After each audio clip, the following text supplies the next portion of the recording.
I sat on my bedroom floor feeling spectacularly bored. It was Wednesday, just the dull middle of the week. Milo sighed, staring at his plain white walls. Even his toys looked tired. A teddy with one button eye, a robot with no wobble, and blocks he'd stacked 1,000 times. I wished for a bit of excitement, just a smidgen of adventure.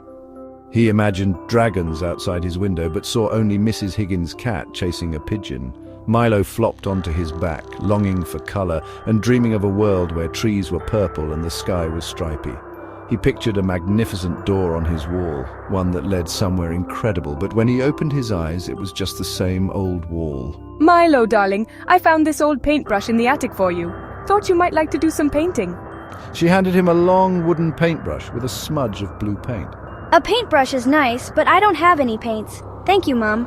His mum left, humming. Milo was alone again with his boring wall and a very ordinary-looking paintbrush. He stared at it, not knowing it was about to change everything, or so he thought. Milo twirled the paintbrush. The blue smudge shimmered. Just a silly old brush. Oi, gentle please, my bristles are sensitive. Milo's eyes widened. The paintbrush had spoken. Did you just talk? Of course, name's Bristlebutt. I'm magical. No paints needed, just imagination. Think of a color. Milo thought of the sunniest yellow. He touched Bristlebert to the wall and a streak of shimmering yellow appeared. It works, it really works. Let's make this wall more interesting. How about a sky blue or grassy green? Milo's boredom vanished and he imagined the door from before, a deep blue with a golden lion's head handle. Okay, Bristlebert, let's paint a real door. A door to somewhere amazing.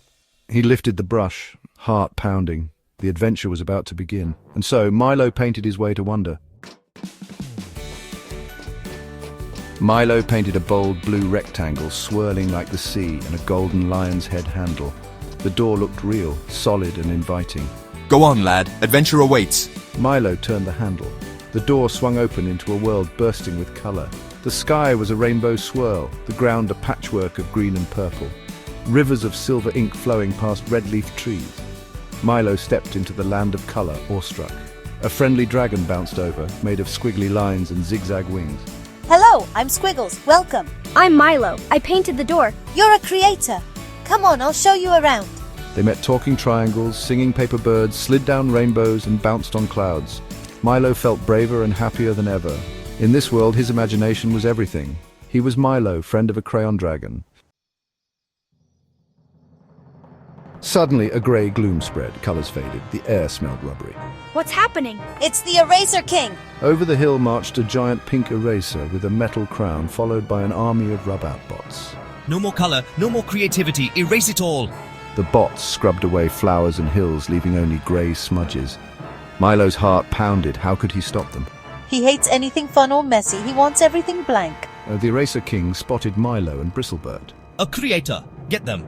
Erase the boy and his brush. The bots marched toward Milo, scrubbing sounds growing louder. Milo was cornered, nowhere to run. The land of color was vanishing. Milo had to act fast.